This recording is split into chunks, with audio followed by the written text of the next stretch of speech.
Hormuz நீரிணை உலகளாவிய ரீதியில் மிக முக்கியத்துவம் வாய்ந்த ஒரு கடல்வழி பாதையாகும்.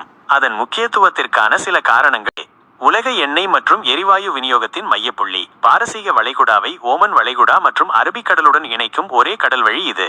உலகளாவிய கச்சா எண்ணெய் மற்றும் திரவமாக்கப்பட்ட இயற்கை எரிவாயு (LNG) ஏற்றுமதியில் 20 விழுக்காடு முதல் 25 விழுக்காடு வரை இந்த நீரிணை வழியாகவே நடைபெறுகிறது. Saudi Arabia, Iraq, Kuwait, Qatar மற்றும் ஐக்கிய அரபு எமிரேட்ஸ் போன்ற எண்ணெய் வளமிக்க நாடுகளின் ஏற்றுமதிக்கு இதுவே பிரதான வழித்தடம். ஈரானின் வடக்கு எல்லையிலும் ஓமன் மற்றும் ஐக்கிய அரபு எமிரேட்ஸின் தெற்கு எல்லையிலும் அமைந்துள்ளது. இதன் காரணமாக இப்பகுதியில் புவிசார் அரசியல் பதட்டங்கள் எழும்போது ஹோர்முஸ் நீரிணையை மூடுவதற்கான அச்சுறுத்தல்கள் எழுகின்றன.